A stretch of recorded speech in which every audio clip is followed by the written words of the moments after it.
We have agreed with the criteria that they've used on certain projects, but in the case of LEM, if you look at their criteria on page 3-6, it talks about how much land they need to have in acreage. This was a 35-acre parcel. Let me get to all the facts here. They did not meet the criteria for enough agriculture. They had a variety of things.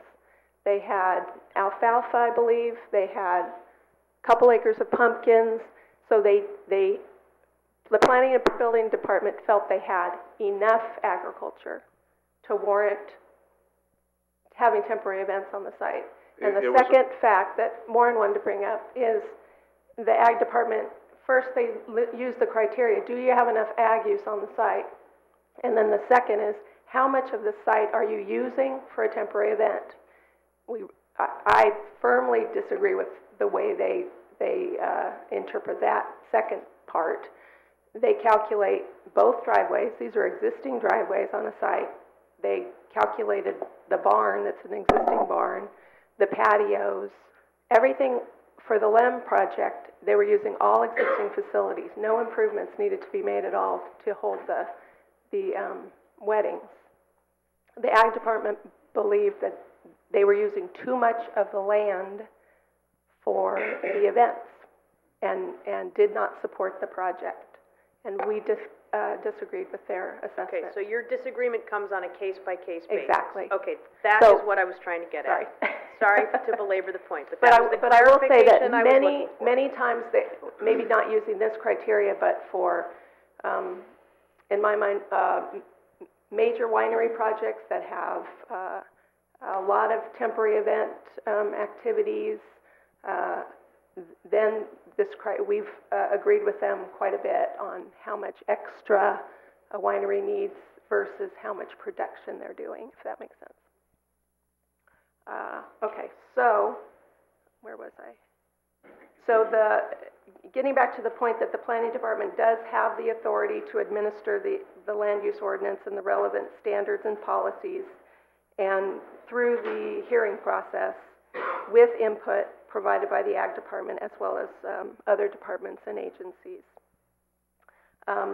The implementation language of AGP 6 specifically lists uses that are accessory to ag operations, including wine tasting rooms, bed and breakfast, and restaurants. The language states that accessory uses must be clearly incidental and secondary to the primary ag use.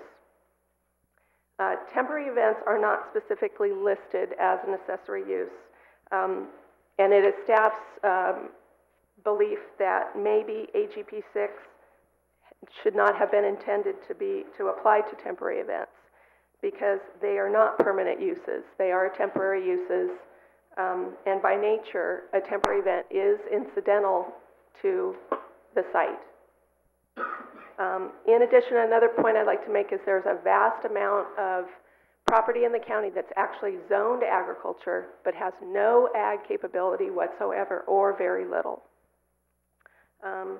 So the department recommends that these primary, secondary, and incidental be done on a case-by-case basis. So we talked about the method that the Ag Department's using for the incidental. I think that is all, and staff is recommending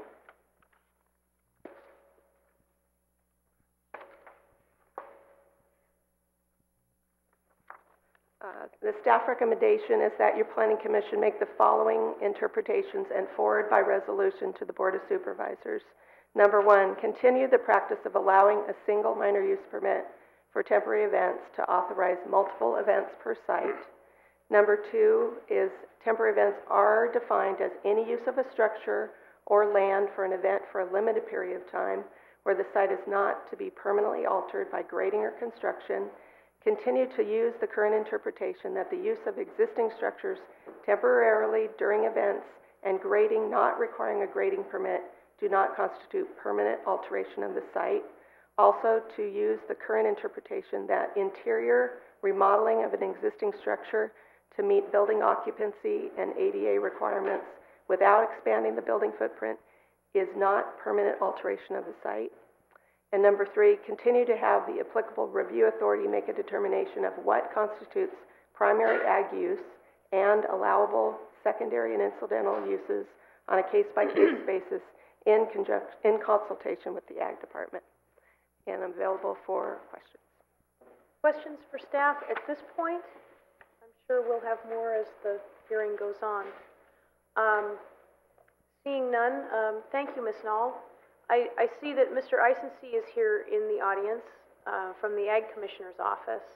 The Ag Commissioner's office did write a very detailed letter on this topic, and I would ask Mr. Eisensee if he might be prepared to come to the podium and just sort of, for the purposes of the listening public, hit the high points of the Ag Commissioner's position on this question.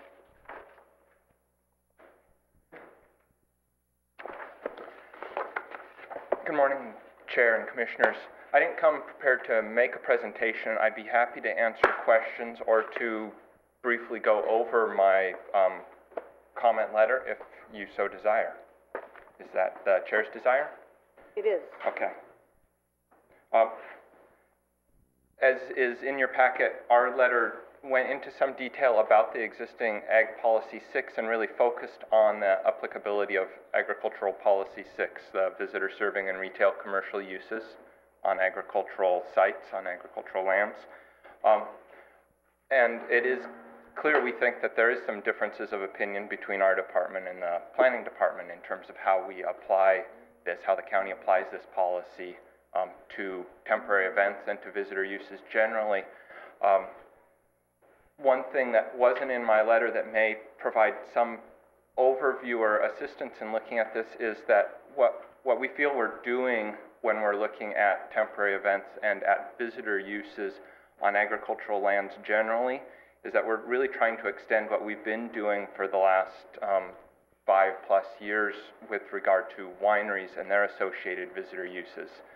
And that is, with wineries, the winery is the primary agricultural use as specified in the ordinance, and the accessory visitor uses include tasting rooms, but also events and potentially other visitor uses as well. And so when we evaluate wineries and their associated visitor uses, we do a footprint comparison.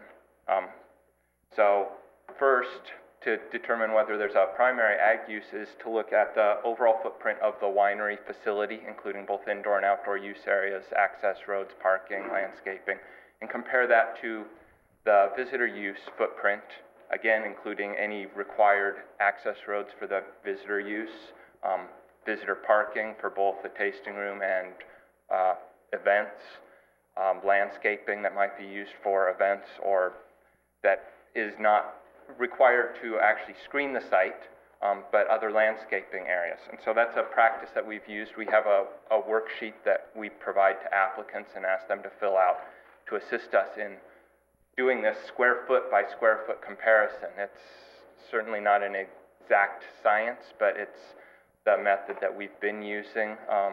And it's what, when we went to the Ag Liaison Advisory Board in 2007, we provided to them as, here's what we're doing with wineries, is that what you would like us to do when we're looking at these other visitor uses that aren't at wineries?